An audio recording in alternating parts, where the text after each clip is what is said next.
காவேரி வந்து பார்க்குறாங்க ஹாலில். அப்போ விஜய் வந்து என்ன பண்ணுறாரு, வெண்ணிலா கிட்ட பேசிட்டு இருக்காரு. என்ன பேசுகிறாரு அப்படின்னு சொல்லிட்டு பார்க்குறாங்க. பார்த்தா வந்து விஜய் வந்து வெண்ணிலா உனக்கு ஞாபகம் இருக்கான்னு சொல்லிட்டு நிறைய விஷயங்கள் சொல்கிறாரு.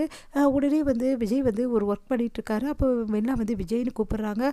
அதை பார்த்து வந்து ஹம், சந்தோஷம் தாங்கவே முடியல விஜய்க்கு. அப்படியே பார்க்குறாங்க. வெண்ணிலா என்ன விஜய் தானே கூப்பிட அப்படின்னோடனே விஜய் அப்படின்னு சொல்லிட்டு அழுத்தி கூப்பிட்றாங்க. சந்தோஷம் தாங்கலை.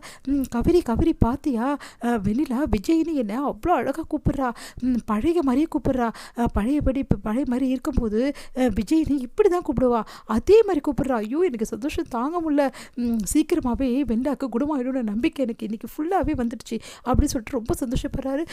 வெண்ணிலா உண்மையிலேயே ஞாபகம் இருக்கா, என் பேர் இந்த அளவு கூப்பிட்றியே, என்ன அவ்வளோ அளவு ஞாபகம் இருக்கா உனக்கு அப்படின்னு சொல்லிட்டு அப்படியே வந்து புரிக்கிறாரு. உடனே வந்து ஆமாம் எனக்கு புரியுது அப்படின்ற மாதிரியே வந்து தலையசைக்கிறாங்க. உடனே சந்தோஷம் தாங்க முடியல. அப்படியே பார்த்து பார்த்து சந்தோஷம் பண்ணிடுறாரு. இதெல்லாம் பார்த்த காவேரிக்கு வருத்தமாக இருக்குது. அவங்களால தாங்கிக்கவே முடியல. அப்படியே மனசு கஷ்டத்தோடு அங்கேருந்து வராங்க.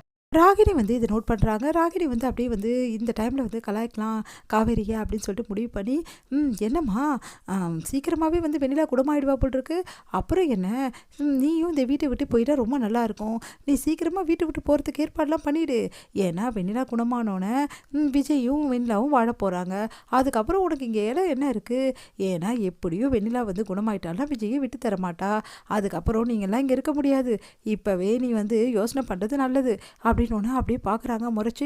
என்ன முறைக்கிற, விஜய் போய் முறை பார்த்தியா, விஜய் எப்படி வந்து வெண்ணிலாக்காக ஏங்குறாருன்னு சொல்லிட்டு அப்படியே வந்து சந்தோஷப்படுறாரு.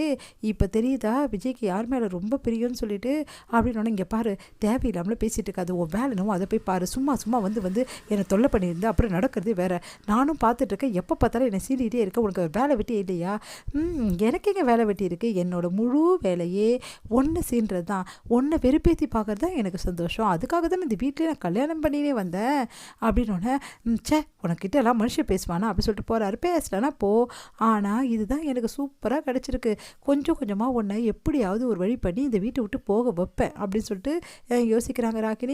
வந்து வெளியே கிளம்பிட்டு இருக்காங்க. அதை பார்த்து வந்து விஜய் வந்து, என்ன காவேரி திடீர்னு எங்கே கிளம்புற அப்படின்றாரு. நான் எங்கே போனால் உங்களுக்கு என்ன, உங்களுக்கு தேவை வெண்ணிலா, வெண்ணிலா தான் வந்து சீக்கிரமாக குணமாயிட்டு வராங்கல்ல, அப்புறம் நான் இங்கேருந்து என்ன பண்ண போகிறேன், அதான் இப்போவே நான் போகிறதுக்கு வழியை பார்க்குறேன் அப்படின்னோடனே, என்ன காவேரி எப்போ பார்த்தாலும் இப்படியே பேசிகிட்டு இருக்க, இப்படி பேசாதுன்னு சொல்கிறேன்ல, மறுபடியும் இப்படியே பேசிகிட்டு இருக்க, எங்கே போகிற அப்படின்னு சொல்லிட்டு கையை பிடிச்சி கையை விடுறீங்களா, எங்கே போனால் என்னை விடுங்க அப்படின்றாங்க. இங்கே பாரு காவேரி இப்போ தான் கொஞ்சம் கொஞ்சம் காய் குணமாயிட்டு வருது, அதுக்குள்ளேயே எங்கே போய் ஊர் சுற்றலான்னு போகிறேன், நான் ஊர் சுற்றுற போகிறேன்னு உங்களுக்கு தெரியுமா, நான் என் அம்மா வீட்டுக்கு போகிறேன் அப்படின்றாங்க. அம்மா வீட்டுக்கா, எதுக்கு திடீர்னு அப்படின்னோடனே, எல்லாத்தையும் உங்ககிட்ட சொல்லணுமா, ஏன் சொல்லக்கூடாதா, நீங்கள் மட்டும் எல்லாத்தையும் சொல்லிவிட்டு என்கிட்ட செய்கிறீங்க அப்படின்றாங்க. யோசிக்கிறார் விஜய், இவன் என்ன சொல்கிறா அப்படின்னு சொல்லிட்டு.